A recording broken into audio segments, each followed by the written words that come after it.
us, really. Anybody else have a question or two? I have a question. To this young man.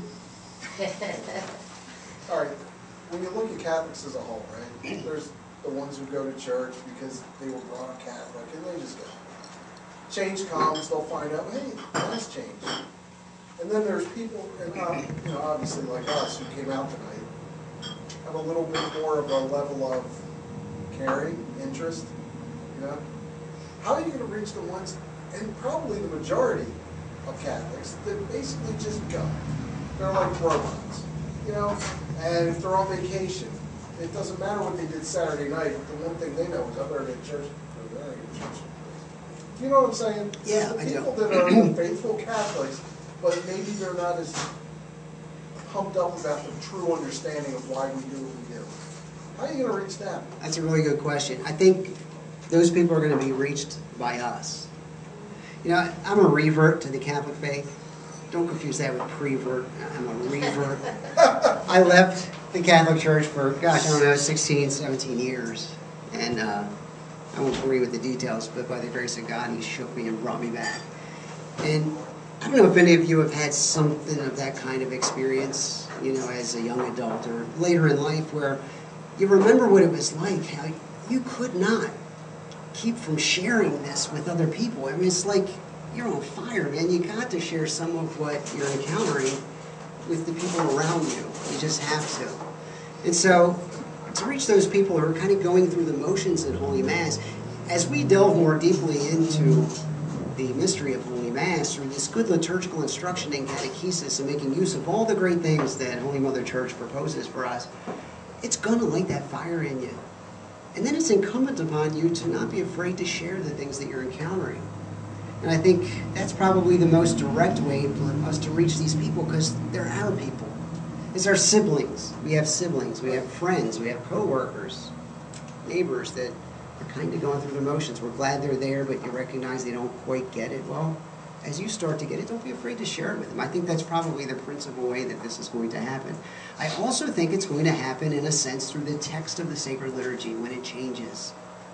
I'll say it again, this is a great gift that we're about to receive. This more sacred, more formal language that we're about to receive communicates the fact that Holy Mass is sacred mystery, and it's really not all about you and I acting and doing. That message is communicated. The Council Fathers told us that the Mass itself has something of a didactic quality to it. It has a teaching quality. The Council Fathers tell us that Christ Himself continues to proclaim the Gospels at Holy Mass. He continues to sanctify His people, but also to teach them and to form them in His own image. And one of the ways He does that at Holy Mass, of course, is through the sacred signs. And one of those signs is the text of the liturgy itself. And so that's one of the things that's at stake here. And one of the great treasures that we're going to recover in this new translation. It's going to open up avenues for Christ to teach us and form us. Even the people around us who are a little bit complacent, they're going to be reached too in a special way through the new words that are coming. Okay? Hope that helps. That's my brother, by the way, so if it didn't help, he'll wear me out later. It helped, but I dozed off, so I missed half of it. No, he is my brother, but I get asked him 4,000 questions. I have to come to these things to actually get a few minutes. Well, you know what, because he won't pay the fee, you know, honestly. And I'm not going to hold everybody up, but my point was, there's people that are really into it, willing to ask why. Okay, well, that's a good idea. Well, why? You know, and then you start getting into, well, if you look at this document, and you look at most people, you know what I'm saying? Documents aren't the answer. There's a level where there are people who are very interested and dedicated. And I'm not saying they're any more faithful than the people who just go to church every Sunday. But I think your answer, this is the way I got it, we're going to do that. We're going to educate ourselves. We're going to find out, why are they making these changes? Are they good? Do they make sense? I'm already buying in. Obviously, I'm biased. But I absolutely believe they're good. My point is, I think it's our job to say to the people that are less interested but just as faithful, we almost got to they're just looking for people like us to go, oh, no, these are good changes.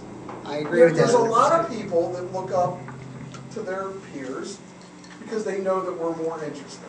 They know that we read about it. They just want to hear from us to go, trust me, this is right. And give them, this speech only lighter.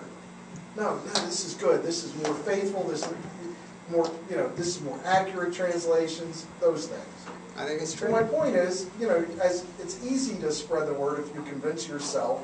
We learn, we go, no, this is a really good thing.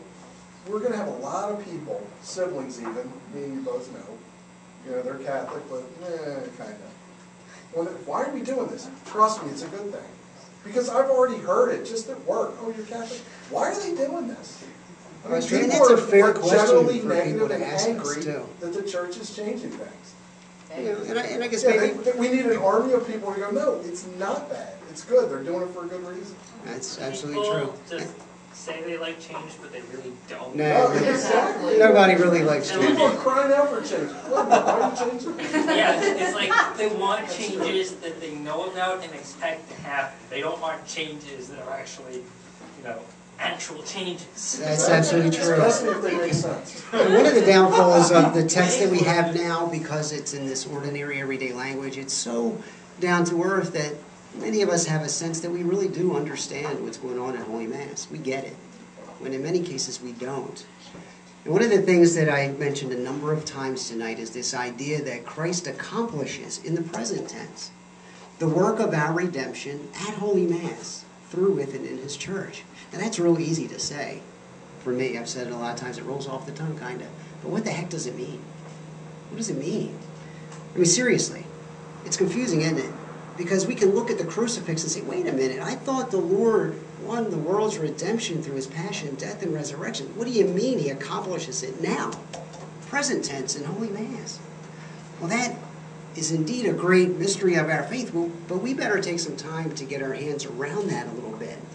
Because when we lose sight of the Lord's unique presence and His unique operations at Holy Mass, we run a very real risk of thinking of the Catholic Mass as just the Catholic version of any number of other Protestant praise and worship services. Now, you think you're immune to that, and maybe you are.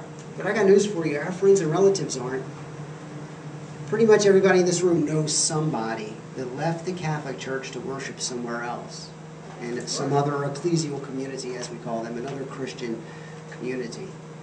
Now, I don't care what reason they told you, but the bottom line reason is because they're not aware that Christ is uniquely present, that He's uniquely operative in the Holy Mass, and that He is carrying out the work of our redemption right now in the Mass. And there's lots that you can read about, and I talk about this. I'm not, casting hooks here, but I talk about that with a little bit more detail in that CD because I think it's so important for us to be able to say to somebody who's thinking about leaving the church, well, wait a minute, Christ is accomplishing the work of redemption here in a mystical way. It's not happening down the street with our friends. It's not. To compare Holy Mass to another Christian praise and worship service, that's not apples and oranges, that's apples and bowling balls. They're two totally different things, and that's not a slight on anyone else, it's just the truth.